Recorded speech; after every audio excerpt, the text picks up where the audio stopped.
those two guys gave me an opportunity to head and create their design department because they didn't have it when I joined them.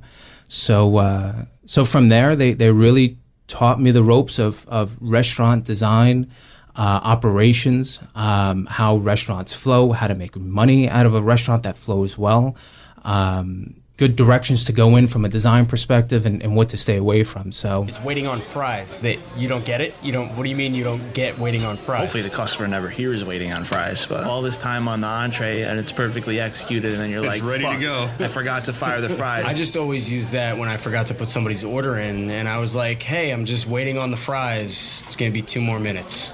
Realistically, I come back 10 minutes with the food. Exactly. They just know that their food's not there and the server said they're still waiting on fries. I guess we're just waiting on fries. We've got a great show today, right? Awesome show. We have Rocco DiLeo, founder of RD Studios. Nice. And we're going to talk to him about a handful of great things, I guess, from building restaurants to finding that one chair. So, Jay, you went out to eat recently. Where'd you go? Yeah, we were down in Florida. We took the family out. Actually, the family took us out, and I ordered. Well, where'd you go first? It was a big national restaurant chain. Like the Cheesecake Factory? Fine, it was the Cheesecake Factory. But we sit down, and the waitress comes over, and she's all ready to take these orders, and I decide I'm going to have a dirty Bombay martini. Okay. And I quickly threw it out to her. I just told her Bombay dirty up, and that's what she would take that in from the bar side of taking a drink, right? And she came back and popped it down to me, and there were just no olives in it.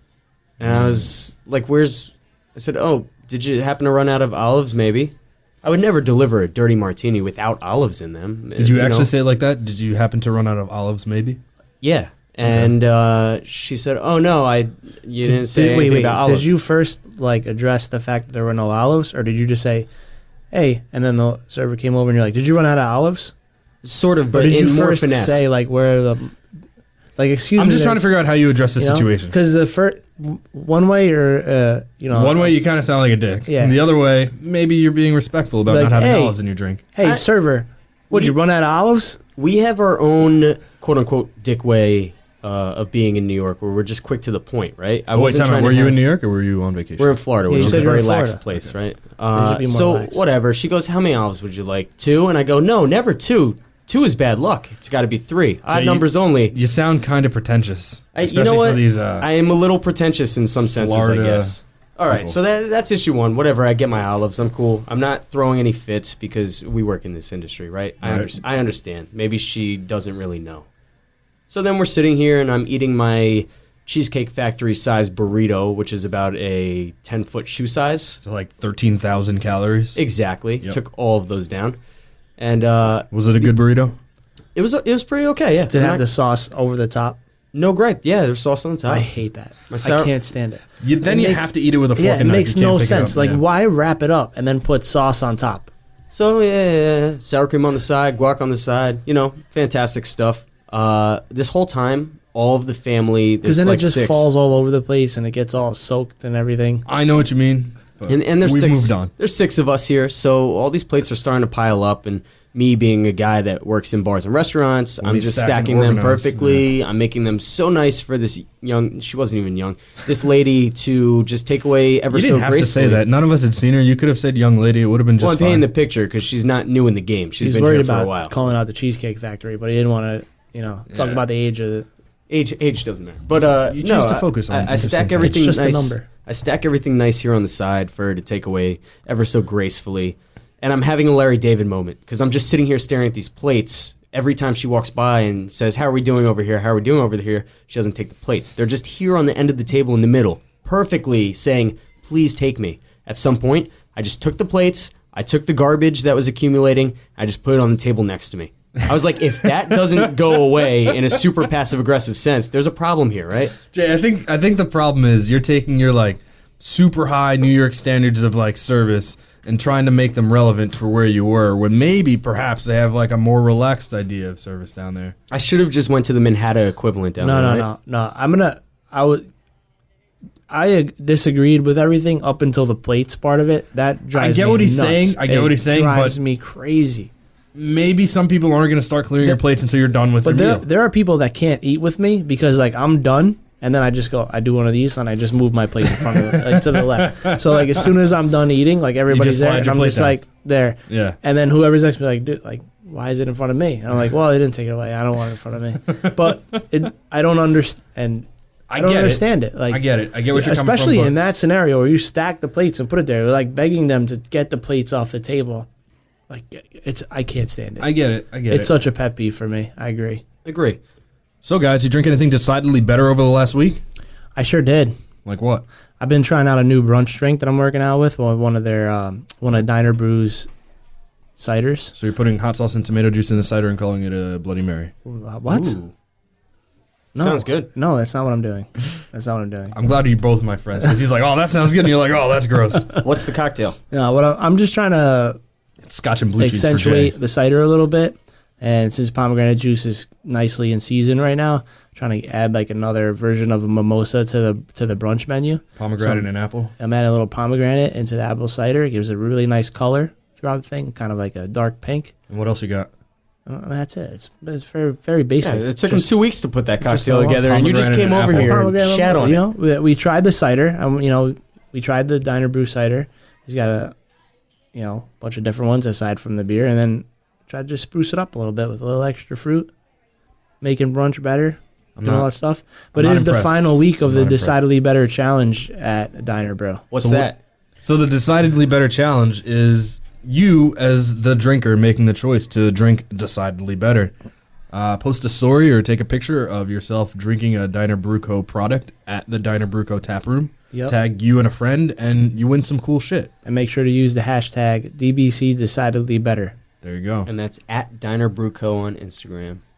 Who's this guy? This is Rocco DiLeo of RD Studios.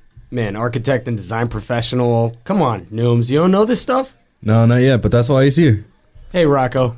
Tell us how you got into this and kind of your day in, day outs. Yeah, so how I got into this, I pretty much stumbled into it.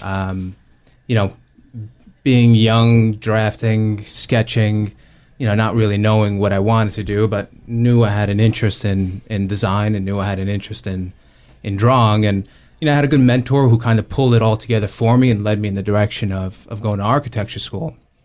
So I did, and, just kind of fast forward till now, from where I started off at, just focusing on residential work, that evolved into doing restaurant work. One of the cool things that I learned out of the whole recession was you had to be diversified. Given that the recession hit the residential market so hard, the group that I was with prior to me going off on my own only did residential and pretty much went belly up. Lost their last client. I got laid off. So I really had nothing better to do but to open the doors to my own business. So I did, and I ran with that from January 1st, 2009 is when RD Studio was created. And from there, I grew into restaurant work when I got introduced to Andy Fortzheimer and Sasha Marbatus, who are the co-founders and owners, or previous owners, of Bar Taco and Barcelona Wine Bar. And I don't know what they saw in me, but they saw something that I didn't see in myself because I knew nothing about restaurant design whatsoever. So those two guys gave me an opportunity to head and create their design department because they didn't have it when I joined them. So from there, they really taught me the ropes of restaurant design, operations, how restaurants flow, how to make money out of a restaurant that flows well.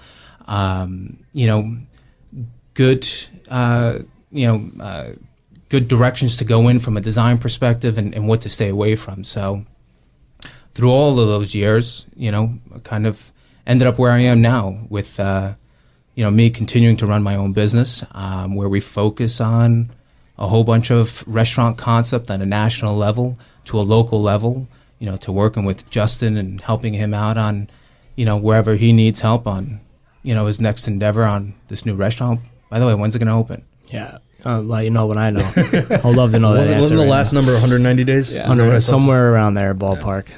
So when That seems close enough. So when you came in now too and started working with the Barteca restaurant group at that time, right? Yeah. How many restaurants did they have already operating to the point where they said, all right, now it's time that we bring somebody in to really develop this concept a little bit better and really navigate the architectural standpoint of it? Yeah. So they had 7 restaurants when I rolled in 2012.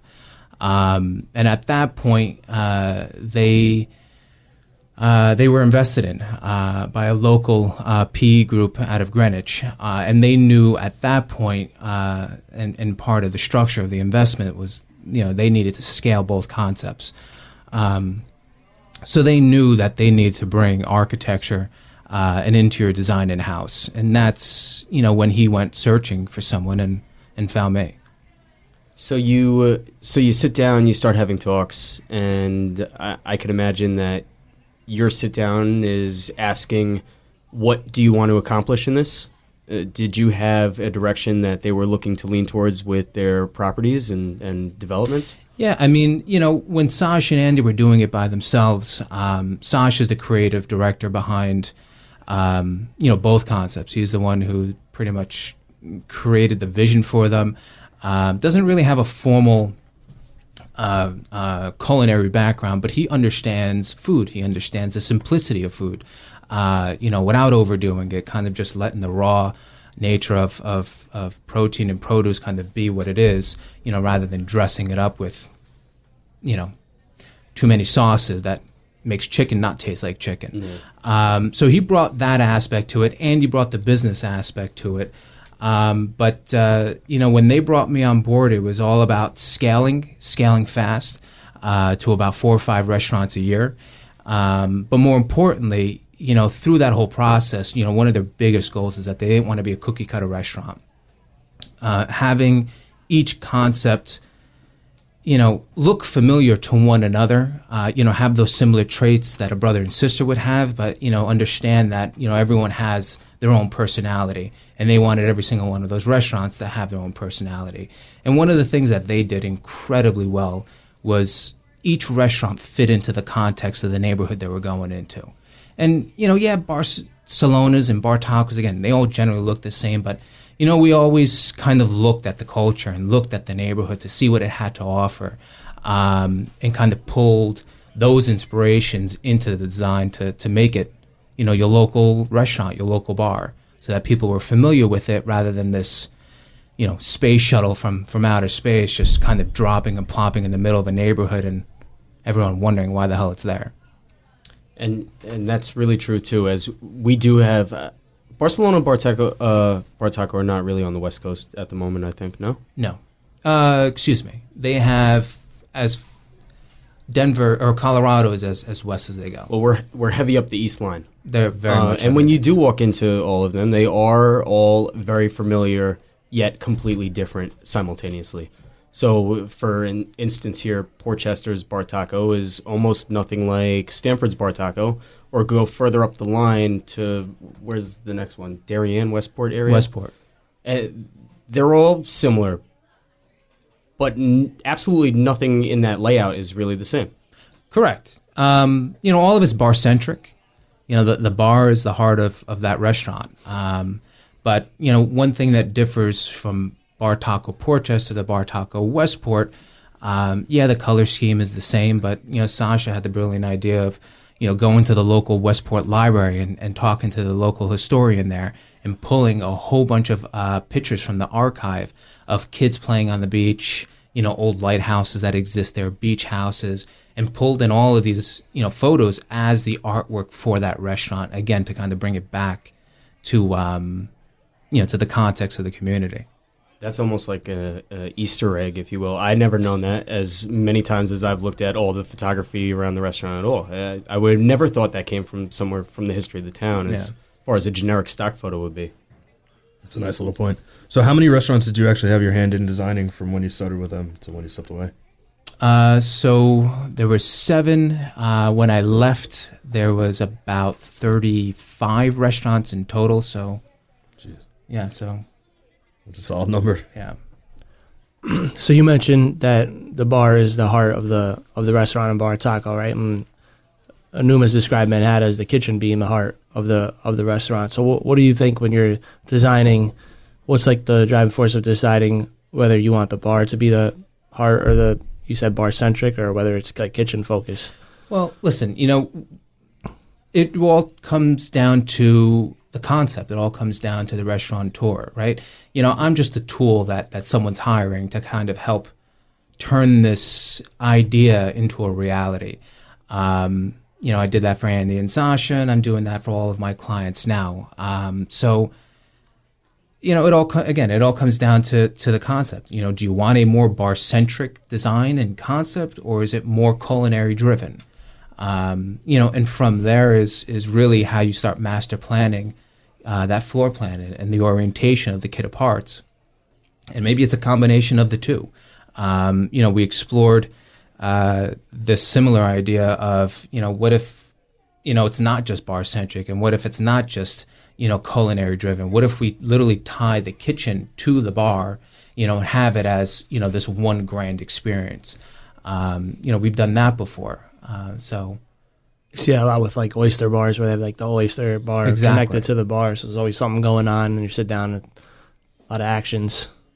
What was the thought process behind Eugene's? Because that's sort of an interesting concept that ties into the food and the bar and just the general appearance. Well, we should really intro Eugene's also, though, as being almost like an old school diner, right? Correct. When David DeBari, the chef owner of Eugene's, approached me, all he told me was that he wanted this badass, unique, chef-driven diner set in a 1970s basement.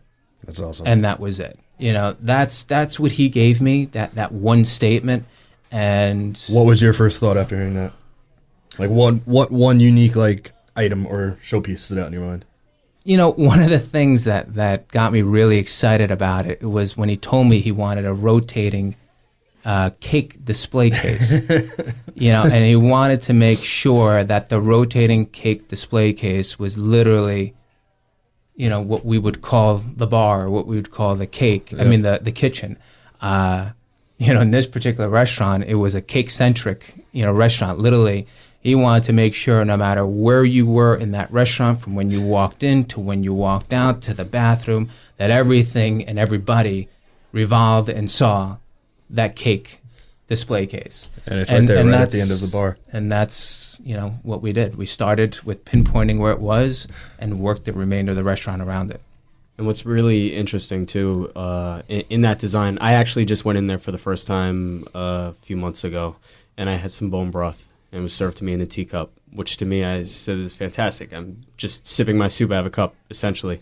But the top 50 bar list just came out recently, and Dante's in New York City topped that bar list with number 1, and its layout is really the layout of a cafe. So it took some of that old minimalistic attitude and simplified design to really be something that stands out very different. And once I saw that, and I saw Eugene's, I said, this is very similar too. This is almost a modern retro diner, if you will. The front of the bar area when you walk in, it has that 3-inch padded elbow area where you could put your arms down. You didn't get rid of that at all in the build out here. The back of it on the right-hand side is an open kitchen, so you can see everybody cooking your food as well. And then there's tables to the back of this restaurant. It really is a beautiful thing. And as the tables keep on turning, as time goes and different things become popular and trends, I feel like we're almost at the beginning area of the cafe's revitalization. Yeah. That's kind of one of the things that, we focus on. We're not the design firm, and I don't think any of our clients are either, where they're looking for these elaborate, showcase and showpiece Ferrari-type designs that feel pretentious and not approachable. A lot of the concepts that we're doing are really just subtle gestures of textiles, finishes, and fixtures, to just the way that I look at my, work is almost just kind of putting a very simple backdrop to let the food kind of speak for itself, so that, at the end of the day, people are going to a restaurant to eat, not to go observe architecture and interior design. So how simple can I make a table to make that plate of bone marrow in a teacup, look incredible? That's what we, philosophically kind of gear all of our designs to and around. When you also look at these build outs, in your head, do you ever make it overly too complex for yourself and then take a step back and say, hold on, this doesn't have to be this complex. It could be also simple. Always. We always start high and then kind of work our way down. And not high like we're overcomplicating things or high over designing things, but, we're always dreaming big.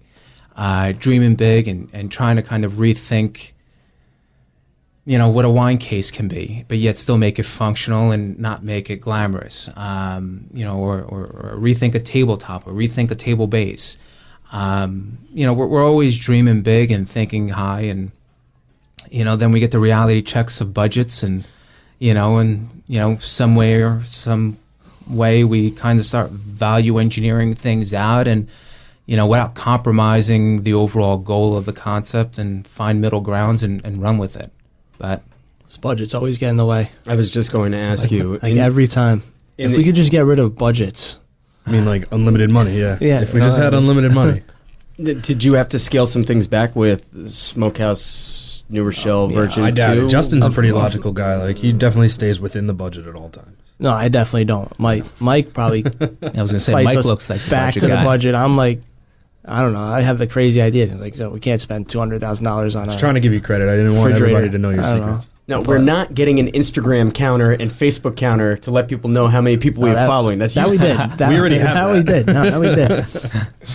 All right. So when someone gives you an idea like that, right? Like you say, just gave you a sentence, and he goes, build this restaurant.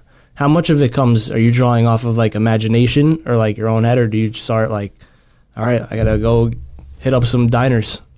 Well, that's what we did. I mean, the first thing we did was we took a tour. David, his wife Kathy,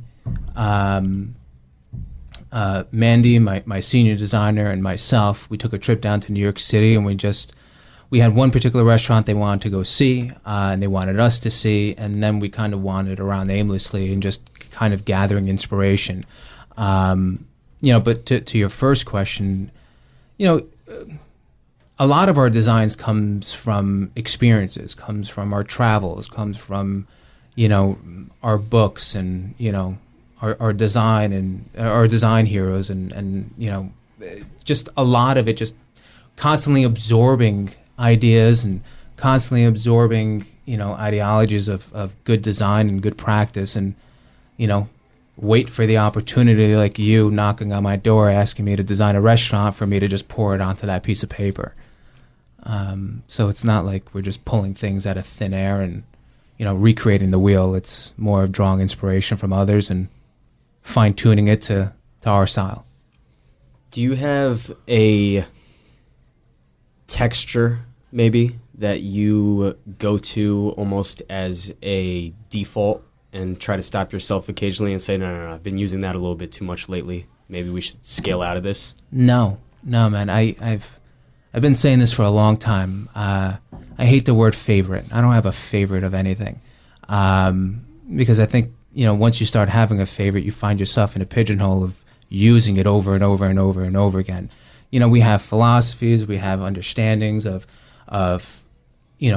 good design directions in our office, that we follow through with almost every single project, but nothing that is, specification, if you will, that we just kind of cookie cutter, from concept to concept.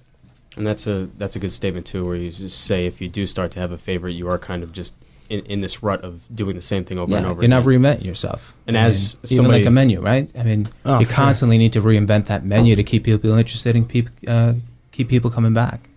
And figure out what goes with your operations and what's going to do whatever. As a kid, you would draw, I suspect, or drafting came across while you were in college? Drafting came across when I was in college. When I was a kid, I would draw Bart Simpson over and over and over and over again. I don't know why.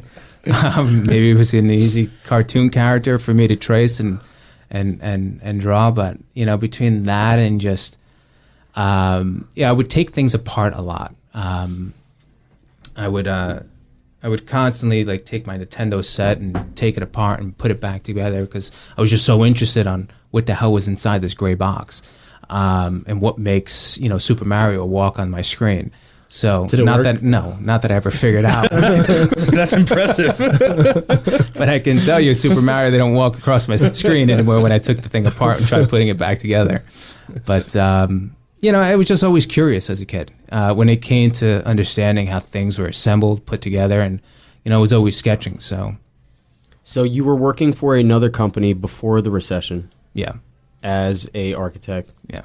and as that happened, there were layoffs, I'd imagine. Right? Correct. The whole office was laid off. So from that point, I assume 2008, 2009 area of those months were a rough time, and then at some point you just said, I'm just going out and starting it myself. Yeah, it wasn't a long time.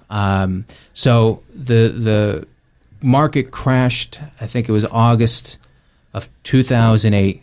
I remember it vividly. We were actually having an office outing in New York City. We were going to visit the MoMA, and it was the time that at the corner of the streets they were selling newspaper in these racks.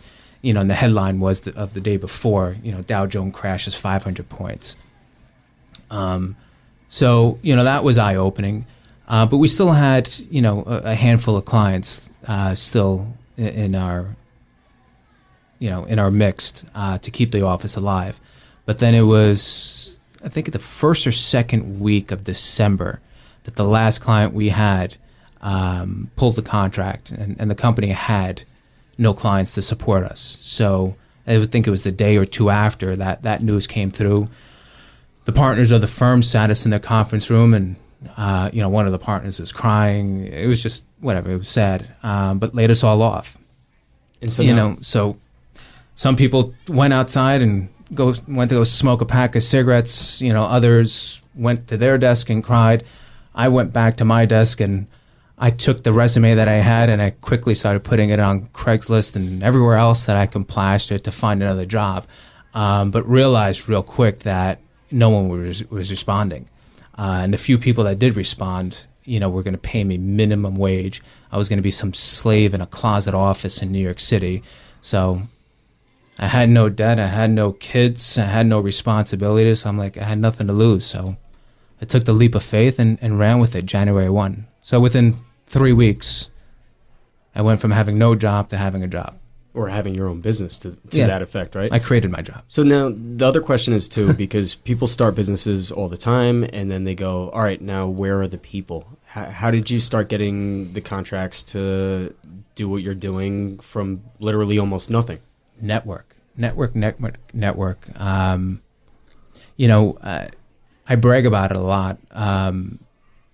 Since 2009 to even now, I must spend maybe like $500 annually on branding and marketing, which has to do with me pulling together portfolios, little portfolio pamphlets that I send out to clients, that are meeting me for the first time. I think it's a little bit more personal than just giving them a business card or telling them to go surf my website. But literally, it's all word of mouth. When I first started, I literally called everyone that I can possibly think of. Those that were in the profession, those that were in the industry, to family, to friends of friends, and just let everyone know what I was doing. And, it started off small, but it grew. First year, from 2009 to 2010, I grew about 20%. I kept growing about 20% annually, year over year, and now with this huge construction boom that we're having, and the strong market, in my opinion, we've pretty much doubled in size in the past year and a half. So it's been good, but it's all been word of mouth. What are the majority of designs that you're currently doing? I know, so restaurants are a piece of things, but you're also doing some interior design, I guess, and residential, and buildings, maybe? Yeah, so we're a full service architectural and interior design firm. We focus on design and project management for the residential and restaurant industry. We also tried focusing on retail, but it never really took off. So largely the work that we have is about 70% restaurant work and about 30% residential. So, we are, master planning from inception, to all of, the design phases that we typically know of, all the way into construction administration and, doing our best to give our clients a turnkey product, with as much support and service that we can offer. And so now to take back to Barteca, that was 2012, you said? Yeah. You said they took a leap of faith, and that's maybe because you didn't have as much restaurant build-out experience at that point, or? I guess so. I mean, but, again, going back to networking, my old boss who laid me off, his office was across the street from the Barteca headquarters. When Sasha was looking for someone to head his design department, he went back to my boss because they were on good, working and friendly relationship, asked him if he knew of anyone, and my old boss told him to give me a call. And that's kind of how all of that played out. And again, I knew nothing about restaurant other than opening up a menu and ordering from it. So whatever my boss told Sasha, really Sasha went with his gut and gave me an opportunity. And that leads me into saying, okay, we know how to do designs, as we've been doing that for some time now. But now in restaurants, it does tend to be a little bit more of a science, as where maybe you create intentional bottlenecks or where you need very open areas for acoustics or whatever it may be specifically.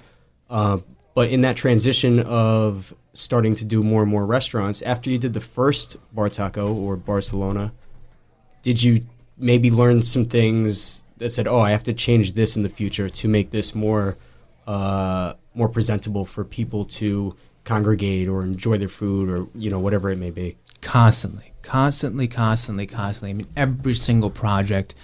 We did an 11th month post-mortem walkthrough where we went back in at 11 months after we opened up the doors to basically assess how the restaurant looked generally, to see how the materials we selected were holding up, to talk to operations, to talk to the manager, to talk to the bartenders, to talk to the chefs, to talk to the dishwasher, and interview all of these people to see what we did well, to see what we did poorly, to sitting down for lunch and dinner to, also kind of feel the experience that everyone else was experiencing. And basically just being hyper critical on everything that we were doing. And some of it, and most of it really was hard to take, because it was all kind of a self-reflection of how well you did.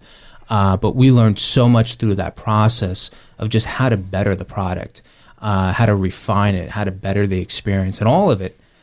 Even to this day with my clients, it's all about customer experience. What can we do better to better serve our guests, to have them experience something that they haven't experienced anywhere else. How to reduce ticket times, how to, put on a better show, from a bartender's perspective, to sell more drinks. We were constantly reevaluating everything we did. So you touch on a little bit what I'm going to ask, but when you design a house, like let's say you're building a house from scratch, the end success is the happiness of the people that are going to live there, right? So as long as they move in and they're happy with how the house looks and how they live in it, okay, then we consider the house as a success. Is a restaurant, how do you ultimately gauge, was this a successful build out or a failed build out? Because the owner can have an idea and walk in and love the way the build out is, but then, the place flops, or, maybe their sales aren't, whatever happens, and it's not always necessarily due to the build out. Sometimes people don't know what they're doing, or the product is not right, or the location is not right, or whatever. But is there like a benchmark that you say, is it different for a restaurant? Like, how do you gauge that?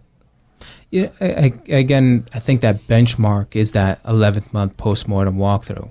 You know, So not numbers per se, but just like, listen, you know, we're constantly getting comment cards forwarded to us, you know, particularly when it's critical on how a restaurant operates or how a restaurant feels, or if it's too loud, you know, well, why is it too loud? You know, so we're constantly getting that feedback. You know, is the question more on why restaurants fail because of design, or? no, I guess what I'm saying is more like, is there a, when you're designing a restaurant, you want to hit a certain number, and do you have to design it in a way that's not just aesthetically pleasing, but that's going to generate the sales numbers too that it needs to generate in the space? Got it. So the performer of the restaurant. So yeah. So, I mean, it all comes down to the performer, the economic model, or the economic model of whether or not your restaurant's going to be successful or not. So, you know, having an understanding, and I didn't really get too much into this, you know, with my current or past clients. You know, they had someone on the accounting side do it, but, you know, I have an understanding of, you know, they have a rent roll, they have operating costs, they have a certain ROI that they want to hit, and, you know, all of it backs into how many seats and how many times they can turn that seat every single night. So, you know, having that understanding of how many seats they need to perform their numbers is pretty much my kind of get-go to laying out a restaurant. You're contributing to restaurant success, obviously, through the build-out as well. But to, you know, touch on what you just said, Just, too, was there's a whole other aspect of that, too, and that's how's the restaurant run? Does the owner know what he or she is doing in the restaurant to actually bring money in, bring clients in? And it's not just an architectural issue that occurs on that side of things, no? Well, but I before you jump into that, I think it's important that you're bringing the right person to do the design that you want to do as well, because like you can hire anybody to do like an architectural design, right? But if you have no experience in like we walked through that restaurant that we almost took in Connecticut, right? And we walked into that floor plan, and I think all of us were kind of like, I don't understand how they ran that, right? Did that? So, you know, part of that is just not setting it up right to like execute what you need to do. And if you're not hiring the right person to kind of like guide you or talk you out of your crazy idea, you know, like I want to put this over here, and someone's just say like, well, it's not going to work. You know, and I think I better understand your question now.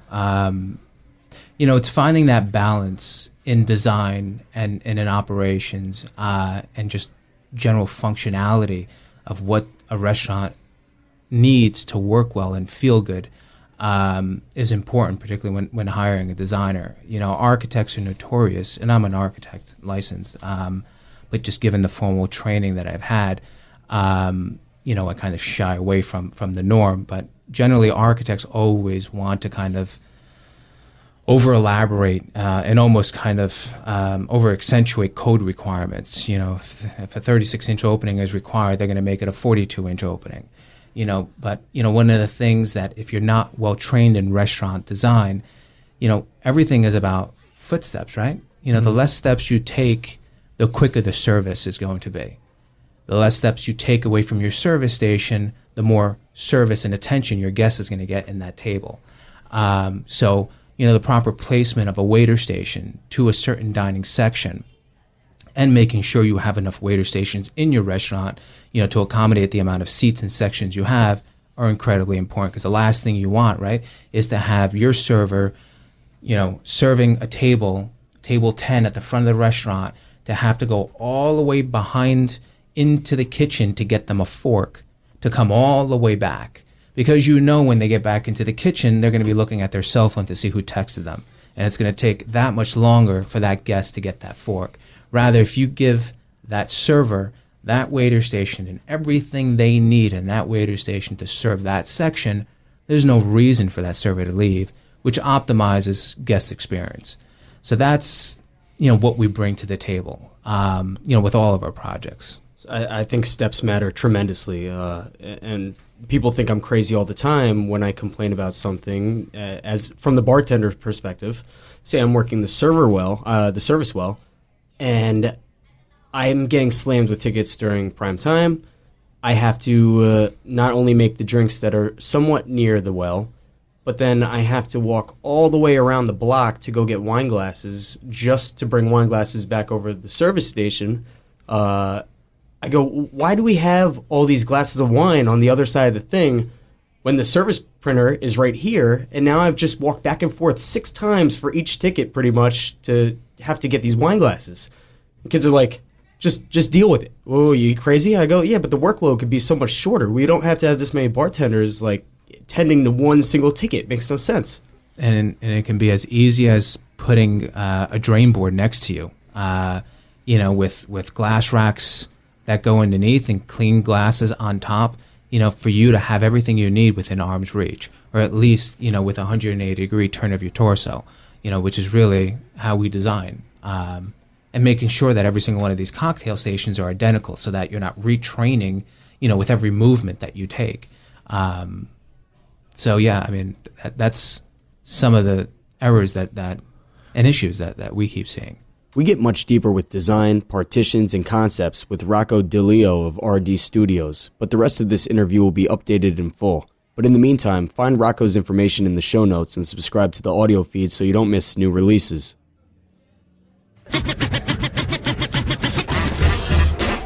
Right about now, Waiting on Fries Court is in full effect.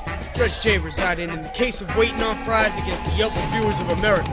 Prosecuting attorneys are Anu Bandel and Justin Zato. Order! All right, this is what we got this week for you. First-time customer out Saturday night after dinner with a friend. Walked into an empty bar. I mean that literally.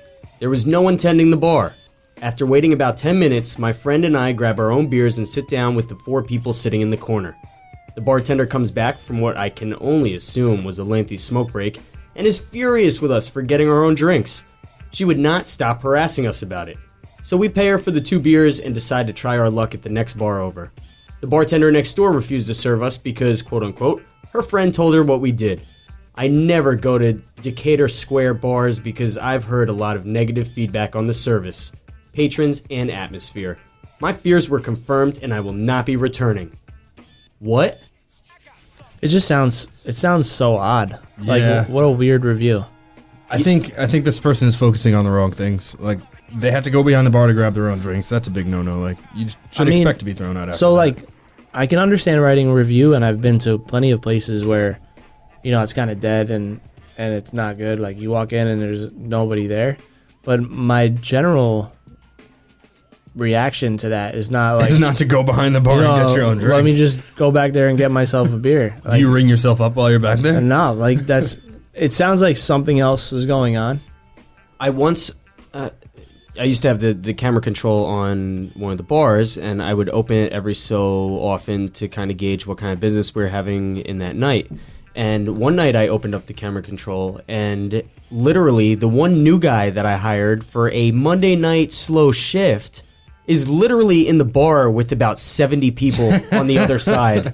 And he wasn't fast or speedy. He was good for a Monday night at that time. I said, shit. I hopped in my car. I sped over to the bar to help them out, because that's what kind of guy I am, obviously. What a nice guy. And I get behind this bar, and I help them start pouring these drinks. Sure enough, as I'm walking into the bar, there's a kid from the other side of the bar pouring his own beer.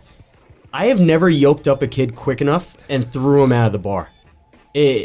What drives people to think that they could just pour their own drinks? Even if nobody's behind the bar, simultaneously, I kind of respect the person that poured their own beer because there's no one behind the bar for so long. I mean, I think part of that, we can get into a generational gap because just people not respecting anything. Exactly. There's people that would do that and there's people that wouldn't do that. Like I would just decide, okay, I can't get a drink. I'll just go somewhere else or, whatever. But never have I thought I could just grab my own beer. Yeah, the younger generation just seems to think that they're entitled to everything and they can just do whatever they want when they walk into a place.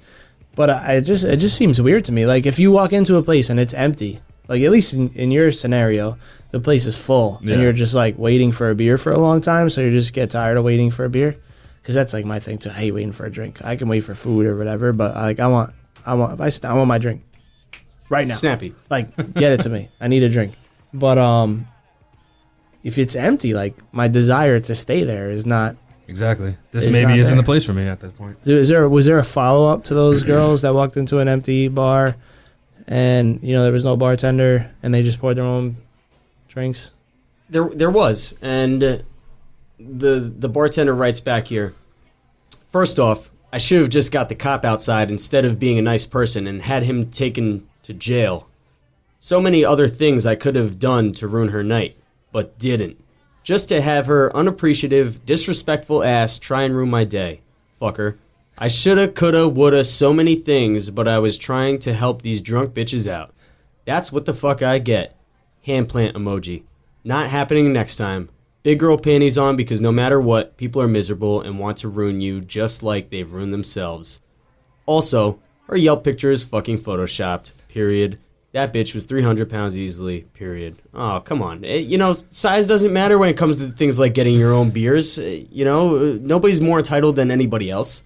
So I mean, what we have here is what I like to call a shit show. Yeah. It sounds like the bartender wasn't properly doing her job to ensure that her customers were being customers and not. Can I just interject her sign off real quick? Bartenders. I just realized underneath that, she put, fuck you, comma, Karen, middle finger emoji. I really hoped it said "Watch me win." No watching me win. I wanted to watch me win so bad. Also, there's been a time, too, where I've turned around and I literally have seen a kid that jumped over the bar with his stomach just to grab a bottle from my side of the bar. How do you jump over the bar with your stomach? Like on your stomach. Like they leaned onto their stomach So over you the mean bar they, like, top. slid they could across use the their bar. like bellied across the bar. Yeah, and unfortunately, stupid idiot didn't know what he was doing, and he wound up grabbing a bottle of blue Curacao, which, mind you, what do you drink? You're drinking that straight? Fantastic, buddy. Good for you. I also jumped the bar and had to escort him out. You know what? Have at it. You want a blue Curacao straight up? Cheers. That's exactly what I'm talking about. So, guys, we should probably check our voicemail real quick. You're always about these voicemail checkings, huh? Let's go. Yeah, I'm interested in what the people have to say. Hey, you've reached Waiting on Fries. Send us your voicemail. You have one new message. I've been bartending for about 10 years, and I have lots of fellow industry people that come in and tip 70 to 100% on their drinks and food. It's great, and I appreciate it. I went out to eat not long ago, and the guy behind the bar was aware that I'm a bartender. Our bill came out to $30, and I tipped $7. The service was fine, not great, but not horrible, so I felt like a 23% tip was plenty. We got no discounts, nothing was comped, no big deal. The bartender proceeded to scoff at my tip when he saw it and remark, I thought industry people weren't cheap. This is ridiculous, right? I tip more if the person is a friend of mine or the service is exceptional, but I'm a single mother of two, and I don't think I should be ashamed for not tipping obscene amounts just because I'm industry, and that's what industry people do. Thoughts? Okay. I kind of feel this one a little bit. I'm not gonna lie. When I was younger and when I was straight bartending, I threw away money like it had no other home. So I would go out. I would basically bartend all night and then go out all night and either spend all the money I had made for the night on beers or whatever, and then tip would be included because we're all part of this community and I expect them to come back and give me a similar tip. So that was definitely my outlook at that point. But as I've gotten older, I will say I kind of see where she's coming from. Like the excessiveness it's not really necessary. And I think my perspective has changed also from being an owner now versus when I was just a bartender. I will go to a bar and I will leave a good tip. So if my bill is $30, my tip probably would be between 10 and 15? percent. No. Dollars. Oh, dollars. I was gonna say no. I'm still a 20% and above tipper. Yeah. I'm gonna say I'm gonna be at least my bottom is always 20%. Like you start at 20 whether you suck or not. Like you're getting 20%. And then But are you going to leave a $6 tip on the $30 bill in the local bar that you were just going to, or do you just round it up to the 10 and be like, hey, yeah, I'm in the industry, For right? okay service on a $30 So bill, I think I'd I'd probably round it up to 10, but the excessiveness in that of like 70% or 100%, like that's like I'm gonna leave a $30 tip on a $30 bill. Tip the bill. Unless you know this person Yeah. and it was like awesome service, probably not. Probably not. And the same thing. Like I have kids now, I got a house now, I have a wife now. Like that money needs to go to somewhere more responsible, somewhere more important. Yeah. Than that. And I also have and not to bring down the importance of the bartender, but you definitely a 25% tip is a good tip. Yeah. Like I don't care if you're in the industry or not, if you get 25% tip, it is what it is. And it's just poor professionalism to sit there and complain about it in front of the person. Yeah, and to say like, I thought people were cheap. Well, you don't know what she needs. Like she's working hard. Maybe she needs the money for something else, and she can't afford to give you like just bonus money. And hopefully that guy doesn't run into or girl, I don't know who was the bartender, but maybe he doesn't run into a situation where he can't afford to give a 100% tip because he's balling out every night.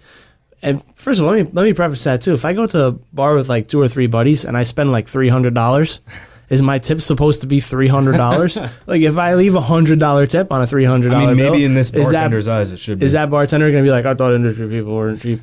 If you're going to a bar and your tab's $300, you're definitely going to the wrong bar.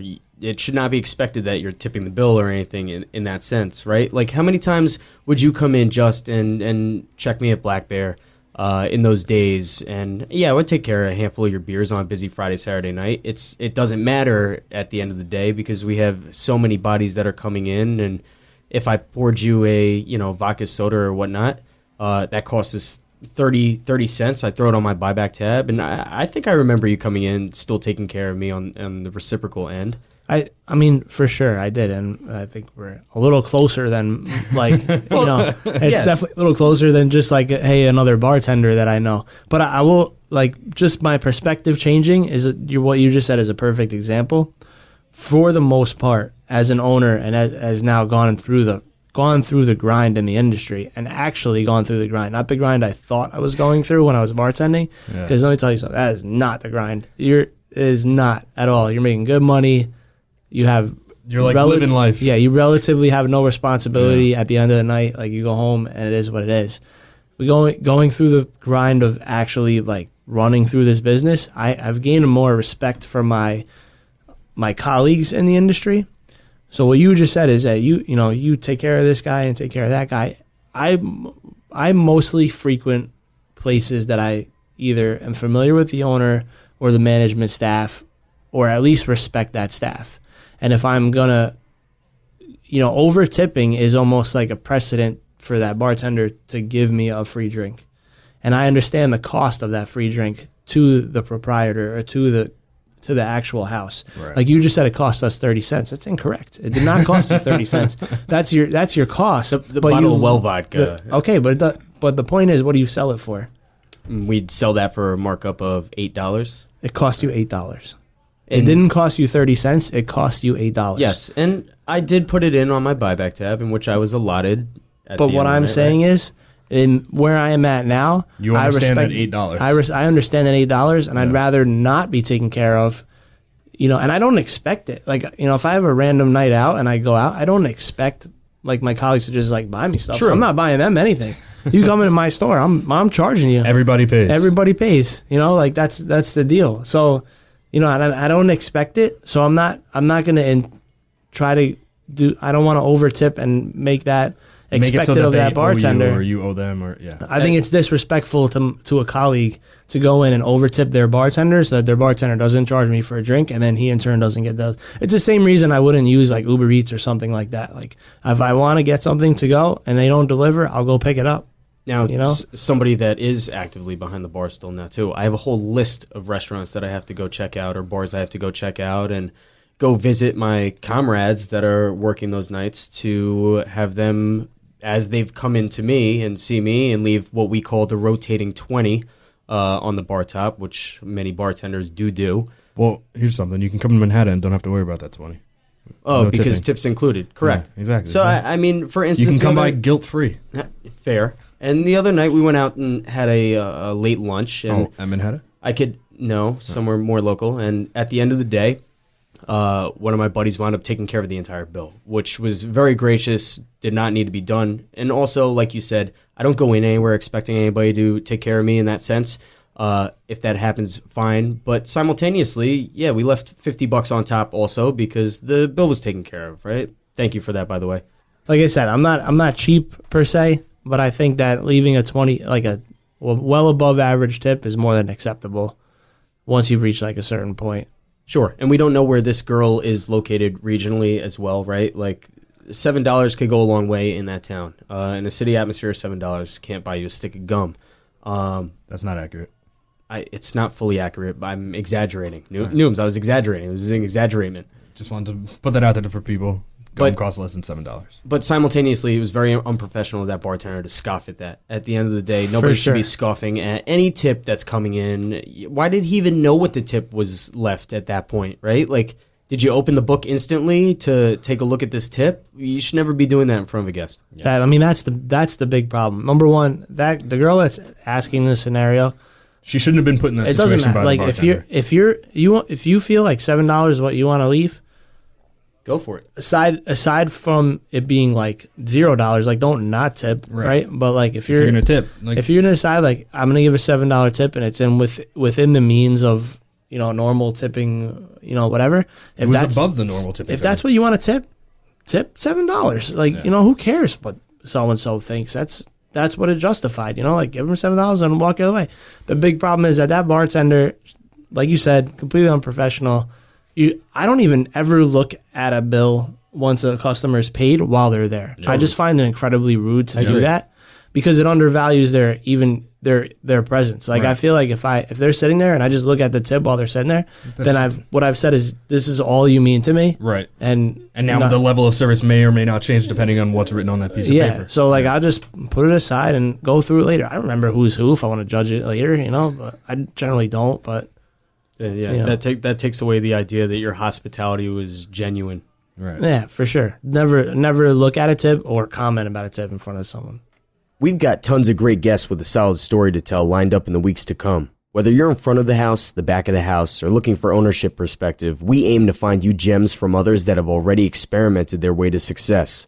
New shows every Monday, but be sure to hit the subscribe button to our channel's feed to easily find our future show uploads, or take a trip over to waitingonfriespodcast.com for more information.